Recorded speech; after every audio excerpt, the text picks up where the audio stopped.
કહું, મંગળા દર્શન કરવા આવો ને, મંગળાના દર્શન એટલે ઠાકોરજીના આશીર્વાદ લેવાનો સમય કે પ્રભુ આપ રાજી થાઓ ને એવો મારો દિવસ છે, એવી કૃપા કરો. આજે મારાથી એવું કાંઈ ન થાય કે જેથી કાલે આપની જોડે આંખ મિલાવતા મને શરમ આવે, હું આપની સામે આવીને ઊભો ન રહી શકું, એવું કાંઈ મારાથી ન બની જાય. અને શયનના દર્શન એટલે આભાર માનવાનો સમય કે પ્રભુ આપે મારી લાજ રાખી. આજનો આખો દિવસ એવો ગયો કે જેનાથી આપ મારાથી પ્રસન્ન થાઓ, આપને ગમે એ રીતે મેં દિવસ કાઢ્યો છે. આપનો ખૂબ ખૂબ આભાર. જ્યારે પણ તમે તમારા નિયમોમાં સફળ થાઓ ને ત્યારે ઠાકોરજીનો આભાર જરૂર માનજો, કારણ કે દરેક શુભતાના મૂળમાં ઈશ્વર છે. તો ઘણી વાર કહું, ટીવી આપે ને 10 વાર થેન્ક યુ કહીએ, આંખ આપી એને ક્યારેય થેન્ક યુ ન કહીએ.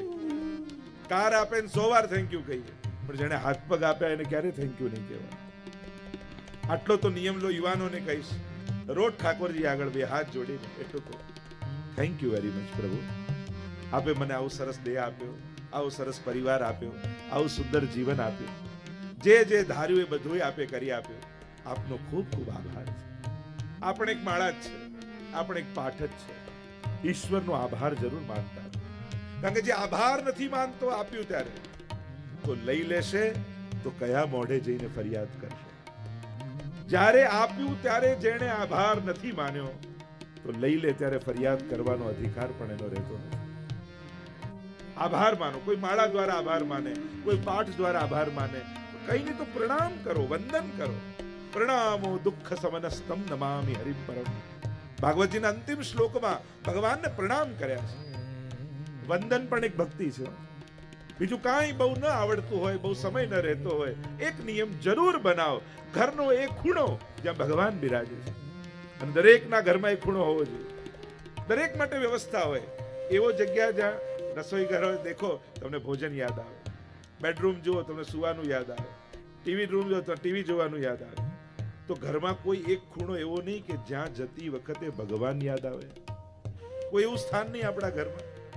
અરે જેણે આટલું મોટું ઘર આપ્યું એને 2 બાય 2 નું ખાનું આપણે ના આપી શકીએ, અને આપણી જાતને આપણે વૈષ્ણવ કહીએ.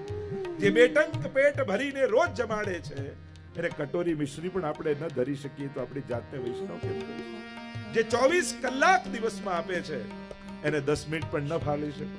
શું કડીમાં રહેતા વૈષ્ણવ એવો નિયમ ન બનાવી શકે કે રોજ જે અનુકૂળ તમને આવતો હોય, પણ એક દર્શને તો ગોપાલ પ્રભુની સન્મુખ થવાનું જ. જો તમે તમારું સૌભાગ્ય ઈચ્છતા હો, તમારા જીવનમાં મંગલ ઈચ્છતા હો, તો જ્યાં મંગલ છે ત્યાં જવું પડે. સુખનો સોર્સ ભગવાન છે. માણસ મદદ કરી શકે, સુખી ન કરી શકે. સુખના મૂળમાં તો ઈશ્વર જ છે. તમે કોઈની સહાયતા કરી શકો, સુખી કરી શકો? ક્યારે નથી. જો તમારા જીવનમાં તમને સુખ જોઈએ છે, મંગળ જોઈએ છે, આનંદ જોઈએ છે, ઘરમાં પ્રસન્નતા પાથરવી છે, તો આ એક જ જગ્યાએ મળશે, એ છે ગોપાલ પ્રભુના ચરણારવિંદ. અહીંયા કડીમાં વસતો દરેક વૈષ્ણવ, ચલો તમે રોજ નથી આવી શકતા, તમને છૂટ આપો અઠવાડિયામાં એકવાર, અને નિયમ એવો બનાવો, દર રવિવારે રાજભોગના સમયે આખા પરિવારને લઈને દર્શન કરવા જવું. કારણ કે અત્યારના સમયની તકલીફ એવી છે ને કે આખું ફેમિલી એક જગ્યાએ જાય એવી કોઈ જગ્યા જ નથી રહી હવે. બાળકોને જ્યાં ગમે ત્યાં યુવાનોને ન ગમે, યુવાનોને જ્યાં ગમે ત્યાં વડીલોને ન ગમે. અરે આખા મહિનામાં કોઈ એક દિવસ એવો નથી આવતો કે ઘરના બધા ભેગા મળીને કારમાં બેસીને કોઈ એક જગ્યાએ જઈએ. અને એટલે જ ક્યાંક આપણે બધા છૂટા પડતા જઈએ છીએ. એક નિયમ બનાવો, દર અઠવાડિયે ઘરના બધા જ ભેગા મળો, એક કારમાં બેસી એક સાથે ગોપાલ પ્રભુની સન્મુખ થાઓ, અને વડીલો બે હાથ જોડીને કહે કે હે ગોપાલ પ્રભુ, આપનો આ પરિવાર છે, અમારો વૈષ્ણવ પરિવાર આપના શરણમાં છે, આમની ઉપર કૃપા દૃષ્ટિ રાખે. અને વંદન કરે બધા. એ વંદન એ બહુ મોટી સાધના છે. એટલે દરેક ગ્રંથની શરૂઆત વંદનથી થાય છે, કારણ કે વસ્તુઓ બધી એની છે. પ્રણામ તમારા છે, ધરવાનો ભાવ તમારો છે. ન મન, મન એને ધરી દેવું, એને જ કહેવાય ન મન. તમારી પાસે રાખશો તો ભટક્યા કરશે. રોજ જઈને મન એની પાસે ધરી આવો, એ જ સાચા અર્થમાં નમન છે. પ્રણામો દુઃખ સમનસ્તમ નમામિ હરિ પરમ. પ્રણામ કરવાથી થશે શું? તો ભાગવતજીના અંતિમ શ્લોકમાં કહ્યું, સમસ્ત દુઃખોની સમાપ્તિ થઈ જશે. જેમ અગ્નિમાં જાણતા લાકડું નાખો કે અજાણતા પડે, અગ્નિ તો બાળી જ નાખે છે, એમ તમારા કરેલા ભાવથી, અભાવથી, કુભાવથી જે રીતે પણ વંદન કર્યા ને, એ કરેલા વંદન ક્યારે નકામા નહીં જાય. પ્રયોગ કરી જોજો. જીવનમાં ક્યારેક પણ કોઈ સંકટ આવે, નિયમ લો. ઘણી વાર લોકો ઊંધું કરે. આ મંદિરે ધીરે ધીરે દેખાતા ઓછા થઈ જાય એટલે આપણે પૂછીએ કેમ આજકાલ દેખાતા નથી, હમણાં ટાઈમ બરાબર નથી ચાલતો. અરે એટલે તો વધારે આવો, કારણ કે ટાઈમ બરાબર કરનારા ઠાકોરજી સિવાય બીજું કોઈ નથી. અને તું એનાથી જો માણસનું દુર્ભાગ્ય આવવાનું હોય ને, એની બે નિશાની. પહેલી નિશાની એના કરેલા નિત્ય નિયમો, સંકલ્પો ધીરે ધીરે છૂટવા લાગે, અને છૂટવા લાગે તો માનજો કંઈક દુર્ભાગ્ય આવવાનું છે. અને ધીરે ધીરે ભગવાનથી દૂર થવા લાગે તો માનજો કે આના જીવનમાં દુર્ભાગ્ય આવવાનું છે. સૌભાગ્યના દાતા કેવલ ને કેવલ ઠાકોરજી છે. અને એટલા માટે જેને જીવનમાં સૌભાગ્ય જોઈએ છે એને પ્રભુની સન્મુખતા રાખે. આનંદ રૂપ પરમાત્મા છે એટલે જ કઈ નંદ ઘેર આનંદ ભયો, કૃષ્ણ ભયો નથી કહેતા.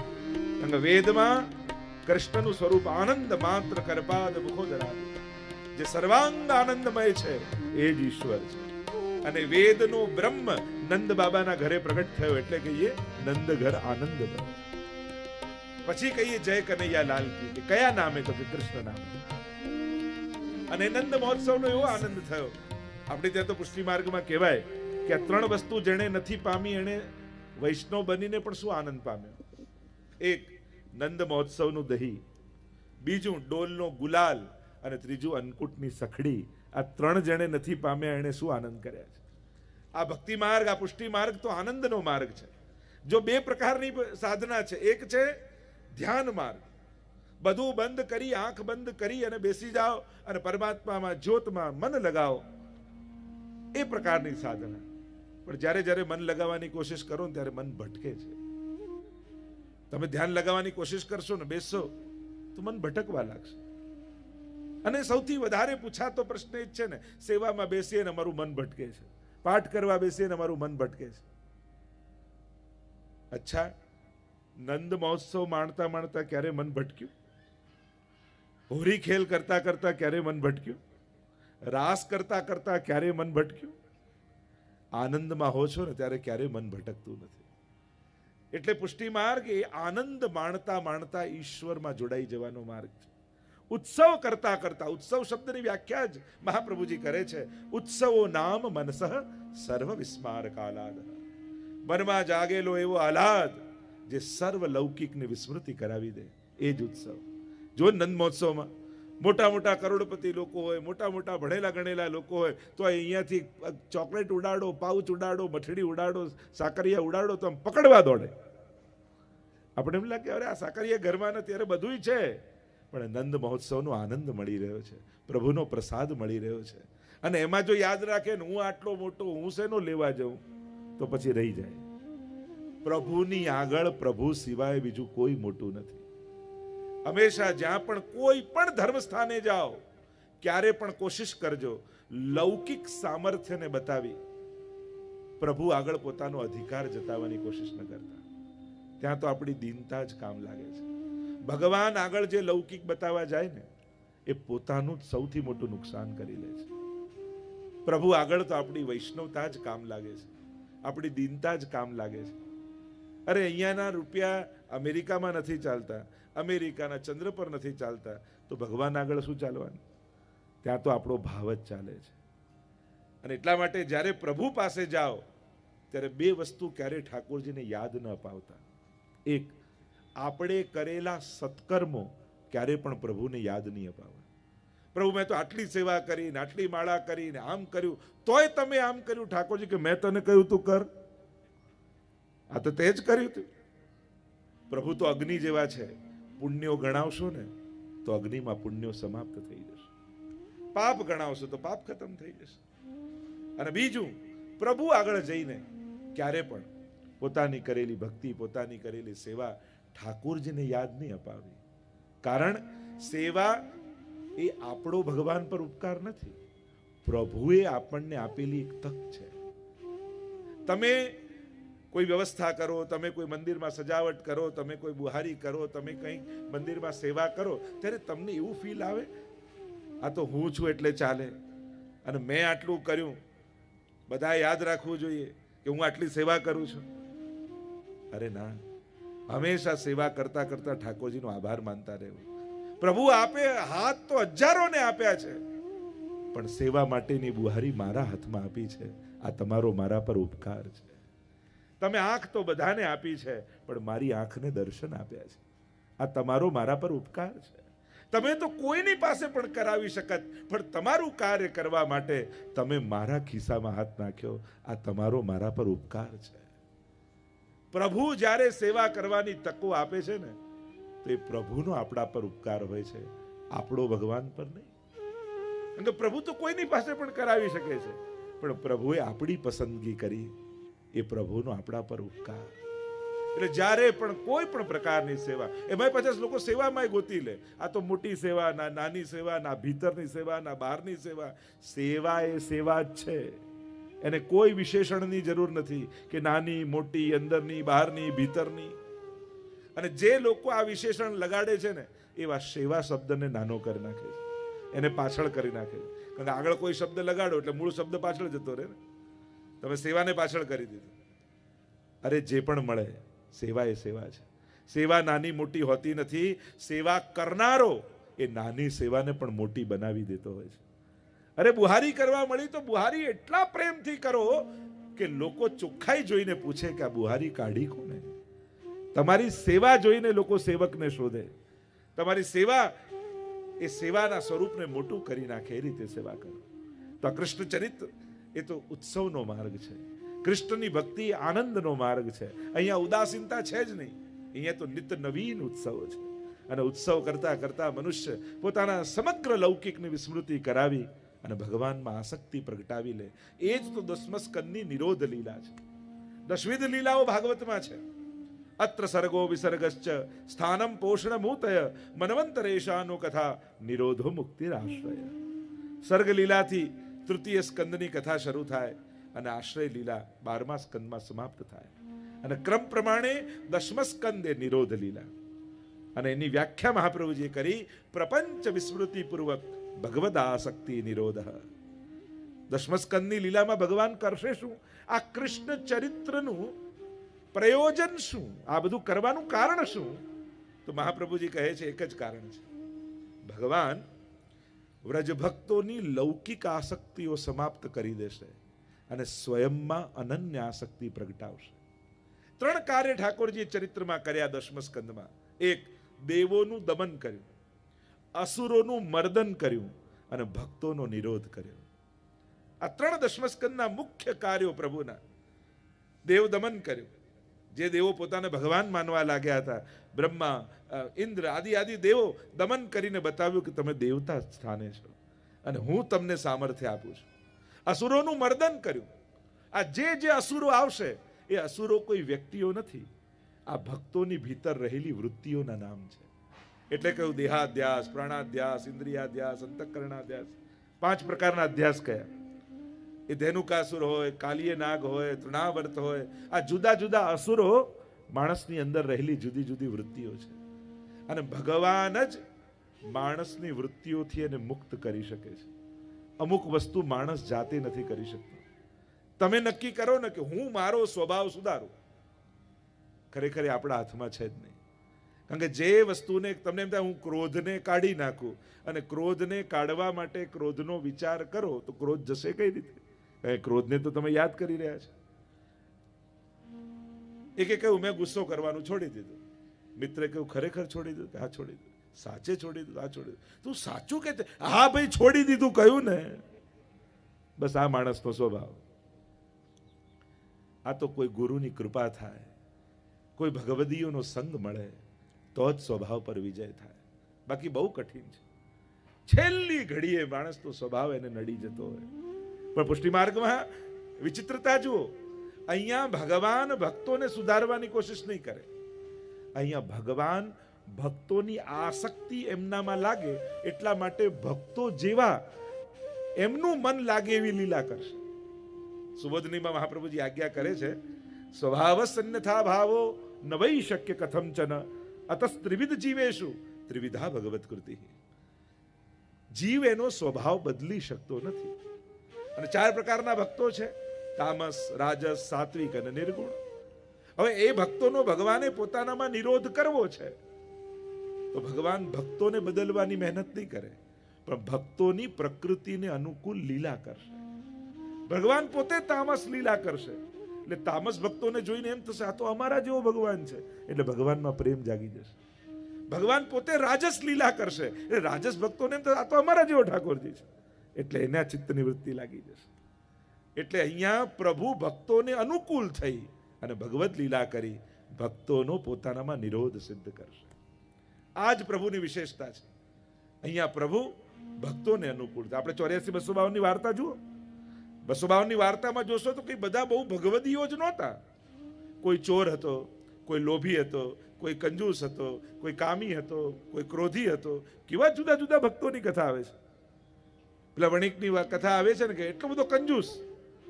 ગુસાઈજી પાસે જઈને કહ્યું કે મહારાજ સેવા તો કરવી છે, પણ એવી સેવા બતાવો ને કે જેમાં 1 રૂપિયાનો ખર્ચો ન થાય.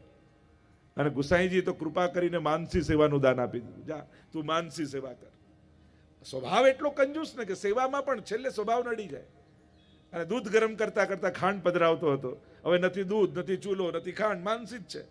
પણ કંજૂસ સ્વભાવને કારણે એમ થયું કે 1 મુઠ્ઠી ખાંડ વધારે પડી ગઈ. માનસીમાં એને નડી ગયું અને દૂધમાં હાથ નાખ્યો ખાંડ કાઢવા માટે. અને ઠાકોરજી હાથ પકડ્યો કે આમાં તારું શું જાય છે? નથી દૂધ, નથી ખાંડ, કાંઈ નથી, માનસી જ કરવાની છે. જોવાની વાત એ હતી કે ઠાકોરજી હાથ પકડી લીધો. એને સ્વભાવ સુધારવાની પ્રતીક્ષા ન કરી. એવી ચોરની વાર્તા આવે છે. ગુસાઈજીએ કહ્યું કે ચોરી છોડ. લોકો મહારાજ આ તો નહીં છૂટે ચોરી, મારા સ્વભાવમાં છે. અચ્છા ઠીક છે, તું સાચું બોલજે ચલ. અને એની વાર્તામાં આવે છે કે સાચું બોલતા બોલતા સિપાહીઓ પૂછ્યું ક્યાં જાય છે? રાજાના મહેલમાં જવા ચોરી કરવા ગયો. અને સિપાહીઓને કહ્યું તો ચોરી કરવા જવું છે. પેલાને તો મજાક કરે, ક્યાં સવાર સવાર મજાક કરે, જા અંદર જા. એમ જે મળે એમ પૂછે શું કરવા જાય? કે ચોરી કરવા જવું છે. એમ કરતા કરતા છેક તિજોરી પાસે પહોંચી ગયો અને બધું ધન ભર્યું લઈને નીકળતો હતો. પૂછ્યું શું લઈને જાય છે? કે રાજાની તિજોરી ખાલી કરીને જાઉં છું. અરે ક્યાં મજાક કરે, ચલ નીકળ. એમ કરતા કરતા ઘરે આવી ગયો ને કોઈએ રોક્યો નહીં. ત્યારે મનમાં વિચાર થયો કે ખાલી 1 વાર સાચું બોલ્યો તો રાજાનું ધન મળી ગયું. જો જીવનમાં ચોરી છોડી દઈશ તો ભગવાનના ભાવનું ધન મને મળી જશે. અને એ દિવસથી એના જીવનમાં પરિવર્તન આવી ગયું.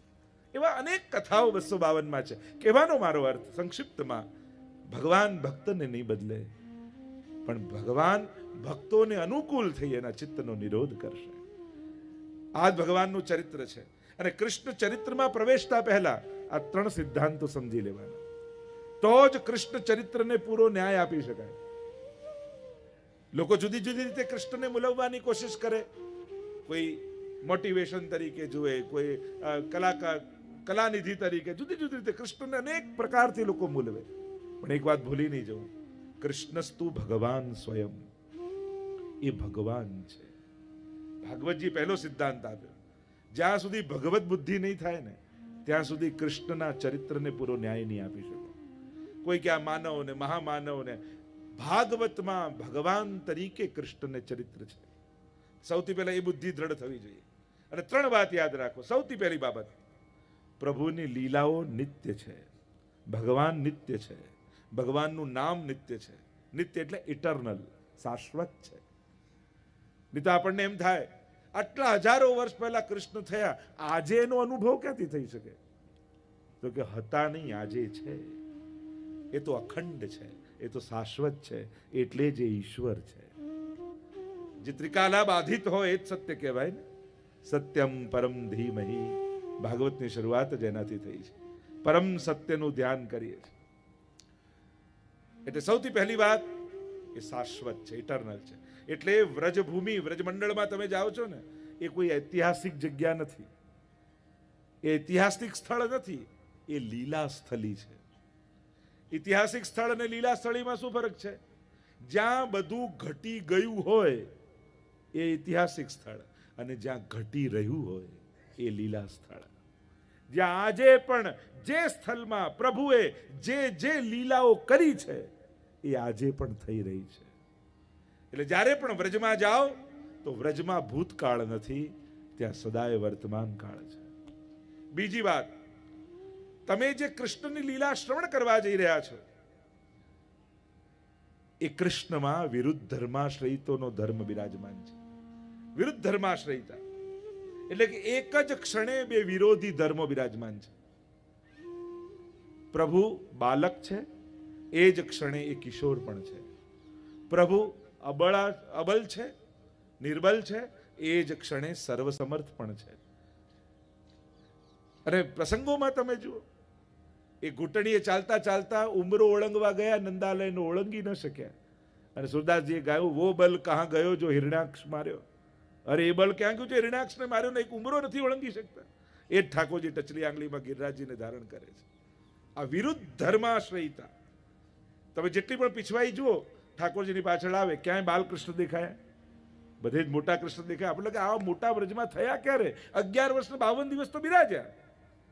પણ એ સદા બાળક છે, એ જ ક્ષણે એ સદા કિશોર પણ છે. કૃષ્ણ ચરિત્રની વિશેષતા એ છે કે અહીંયા પ્રભુ ભક્તનો જેવો ભાવ છે એવા થઈને ભક્તને પ્રાપ્ત થાય છે. જેનો જેવો ભાવ, જેનો દાસ ભાવ, જેનો બાલ ભાવ, જેનો માધુર્ય ભાવ, અહીંયા સર્વ ભાવોને સિદ્ધ કરનારા પરમાત્મા છે. તમે જે ભાવ લઈને જશો ઠાકોરજી એવા થઈને તમને મળશે. તો આ વિરુદ્ધ ધર્માશ્રયતાનો ગુણ. એક ગરમ દૂધ હોય એને ફૂંક મારી મારીને પીએ અને બીજી બાજુ આખા દાવા નળનું પાન કરી જાય. આ વિરુદ્ધ ધર્માશ્રયતા. તો કૃષ્ણ આવા વિરોધી ધર્મવાળા છે. અને ત્રીજી બાબત, કૃષ્ણ ભગવાન છે, મનુષ્ય નથી. એટલે પ્રભુ જે કરે છે એ કર્મો નથી, એ લીલા છે. કર્મનો સિદ્ધાંત જુદી બાબત છે અને લીલાનો સિદ્ધાંત જુદી બાબત છે. જો આ બંનેનો ભેદ નહીં સમજો તો કૃષ્ણ ચરિત્રને પૂરું ન્યાય નહીં આપી શકો. બહુ ધ્યાનથી સમજજો. સ્પષ્ટ ભગવાને ભગવદ્ ગીતામાં કહ્યું છે, નમામ કર્માણિ લિંપંતી નમે કર્મ ફલે સ્પૃહા જન્મ કર્મ ચમે દિવ્યમ. હું કર્મ કરતો નથી અને કર્મ કરવાની મને કોઈ સ્પૃહા, ઈચ્છા નથી. ભગવાન લીલા કરે છે. એટલે ક્યારે પણ કર્મના સિદ્ધાંતોના ચશ્મા પહેરી ભગવાનને જોવા નહીં. કારણ કે ભગવાન કર્મ કરતા જ નથી, એ લીલા કરે છે. લીલા કોને કહેવાય? અનાયાસેન હર્ષાત ક્રિયમાણ ચેષ્ટા સલીલા. જેનું કોઈ ઇન્ટેન્શન ન હોય, કેવલ આનંદની અભિવ્યક્તિ, એનું નામ લીલા. એટલે ક્યારે પણ કૃષ્ણ ચરિત્રને જોવા માટે કર્મના સિદ્ધાંત સાથે ભગવાનના ચરિત્રને સરખાવવું નહીં. નહીં તો ખોટા પડશો. તમે પૂરો ન્યાય કૃષ્ણ ચરિત્ર નહીં આપીશો. આધુનિક જેટલા પણ વિચારકો, કવિઓ હોય, એ દરેક લોકો કર્મના સિદ્ધાંત પ્રમાણે કૃષ્ણને મૂલવવા જાય અને એટલે ખોટા પડે છે. કારણ કે કર્મ કરતા જ નથી. કર્મ અને લીલામાં ફરક શું? કોઈ એક વ્યક્તિ હોય ને એને વિલનનો રોલ મળ્યો મૂવીમાં અને એટલો સારો રોલ એને કર્યો તો એને એવોર્ડ મળે કે સજા મળે? જેણે નાટક કર્યું, આટલું સરસ એક્ટિંગ કરી હોય, એને તો એવોર્ડ મળે ને, કેટલો સારો રોલ કર્યો. પણ એ જ વ્યક્તિ બહાર આવીને એવું કામ કરે વિલનનું તો સજા મળે. એમ ભગવાન જે કરે છે એ લીલા છે. કારણ કે એમને કર્મવશ આવવું પડતું નથી, કર્મ એને બાંધતા નથી. અને ભગવાન કહે છે કે હું કર્મ કરતો નથી, હું તો લીલા કરું છું. એટલે પ્રભુ જે કાંઈ પણ કરે છે એમાં લીલાનો સિદ્ધાંત લાગુ પડે છે. તમે ભલે, અને એટલા માટે જેમ આપણે કે દુગ્ધાદિ ચૌર્યેણ યશો વિસારી ભક્તા વિલાસા ચરિતાનુસારી. દુગ્ધાદિની ચોરી કરી ભગવાને પોતાના યશનો વિસ્તાર કર્યો. અરે ચોરી કરે એનો યશ ઘટે કે વધે? ઘટે ને. તો પ્રભુએ પાપ કર્યું કહેવાય. અરે આ ચોરી કરવી પ્રભુનું નાટક છે, લીલા છે. એટલા માટે એમના યશનો વિસ્તાર થાય છે. કારણ કે ગોપીઓ જ્યારે દહીં વલોવતી હોય ને માખણ કાઢે, આંખમાં આંસુ આવી જાય કે પ્રભુ તારા ઘરે તો 9 લાખ ગાયો રોજ દુહાય છે, આ એક બટેરામાં ધરેલું માખણ તારા સુધી કેમ પહોંચાડવું? પ્રભુ કે તું ના આવી શકે પણ હું તો તારા ઘરે આવી શકું ને. ભલે ને ગામના લોકો ચોર મને કહે, પણ તારો મનોરથ પૂરો કરવા હું ચોર બનવાય તૈયાર છું. અને આ રીતે ભગવાન જ્યારે ભક્તોના મનોરથોને પૂરા કરે ને ત્યારે ભગવાનનો યશ ઘટતો નથી, વધે છે. યશો વિસારી. કારણ કે એનું ચોરી કરવું કર્મ નથી, લીલા છે. જો તમે પણ જ્યારે કોઈ મંદિરમાં જાઓ, ભજન સત્સંગમાં જાઓ, અને જ્યારે પણ જાઓ ત્યારે જુદા જુદા ભજન ગાતા હો, હવે કોઈ ચોરી કરતો હોય એને તમે એમ કહો કે આ ચોર છે, તો એની પ્રશંસા ગુણગાન કહેવાય કે અપમાન કહેવાય? અપમાન કહેવાય ને. ચોરને ચોર કહેવાય? અપમાન જ કહેવાય ને. તમે મંદિરમાં ભજન ગાઈને આવો, ચોરી ચોરી માખણ ખાઈ ગયો રે, અને પાછા ઘરે આવીને કહો આજે તો બહુ ભગવત ગુણગાન કર્યા હો, બહુ આજે તો પ્રભુ. અરે ચોર કયા તમે? પણ ચોરી એનું કર્મ હોત તો નિંદા થાત. એની લીલા છે એટલે ગુણગાન છે. કોઈ કાળો હોય એને તમે કહો આ તો કાળિયો છે, અને કાળિયો કહો તેનું અપમાન કહેવાય ને. બોલો શ્યામ સુંદર ભગવાન કી જય. કાળા કાળા ચોરની મોહિની લાગી રહે ને કાળિયા ઠાકરને આમ કહીને તમે કૃષ્ણને કહો તો આ ગુણગાન કહેવાય કે નિંદા કહેવાય? મંદિરમાં એવા ભજન ગાઈ ઘરે આવીને કહો આજે તો બહુ ગુણગાન. અરે કાળિયો કીધો એને તમે, આ ગુણગાન કહેવાય? આ એની લીલા. વૈષ્ણવજનોને જે શ્રીના આ વચનામૃત ગમ્યા હોય તો આ વિડીયોને લાઈક કરજો, વધુમાં વધુ વૈષ્ણવોને શેર કરજો, અને કમેન્ટ બોક્સમાં જય શ્રી કૃષ્ણ જરૂર લખજો. અને અમારી ચેનલ શ્રી વલ્લભને સબસ્ક્રાઈબ કરવાનું ભૂલશો નહીં, જેથી તમને આવા અવનવા વચનામૃતો મળતા રહે. જય શ્રી કૃષ્ણ.